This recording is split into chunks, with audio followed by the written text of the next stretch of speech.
Like, I'm gonna try. It's a process, but you'll feel different and you'll be thinking different, and then you just feel blessed. Like it, sometimes what people say. People be like, my grandfather ate pig and all this, and he lived to be 98. This person eat vegetables and they died at 70 something. Great. So now people, I be telling them, it's just like money, right? Cause people like, yo, you gonna die anyway, so why you just can't eat what you want? I liken it to money because I say you're gonna spend money anyway, so why save it? So what I'm talking about is not quantity, I'm talking about quality.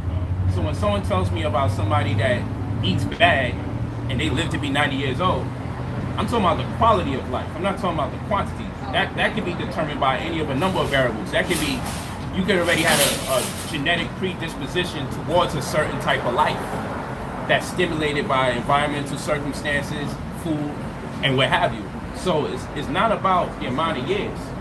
And we don't know that to be a fact. If you're eating meat versus plants, the meat is making you live that long. Yeah, you would like to believe that because you want to keep eating meat. But what I can say is, if a boxer's getting ready to fight, they get a certain regimen so they can perform at an optimal level. I don't know what spirituality means to other people. Spirituality means a lot to me. Being clairvoyant, being able to meditate and sit still for a long period of time, being comfortable to be in a position, be able to breathe. So for me, as a spiritualist, this is the most conducive form of food. I'm also a teacher and I have to rely on my memory.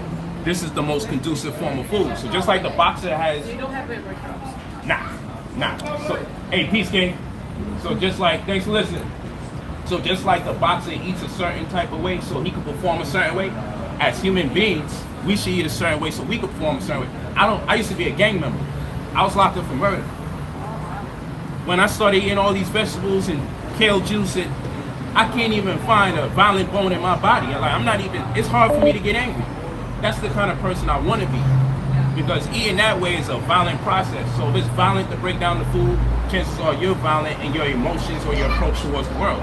So for me, it's the type of person that this eating has transformed me into. It's not just, oh, I wanna live long. Nah, that's good. You wanna live long, I still think you should eat this way. But I'm talking about my performance as a human being. My performance as a human being as far as memory is concerned, as far as spirituality, intuition, clairvoyance, psychometry, as far as being loving and more connected, being sensitive, having more empathy. Eating like this produces more empathy hormones. Empathy hormones is like, if you watch a movie and you see somebody get hurt, you go, oh man, like you kind of feel it just watching it, right? So when we have more empathy for other people, you feel their pain just considering what they might go through. More empathy hormones are created when we eat like this versus when we eat meat, which means you become sensitive to how other people respond to adversity.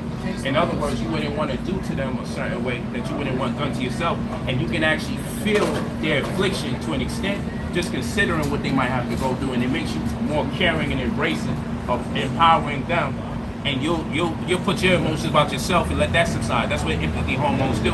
So we talking about the quality of person, not the quantity of person. You know what I'm saying? So it's not just that. So I'm like, yeah, this person can eat meat and do all of that, but at the end of the day, can they still be athletic at a certain age?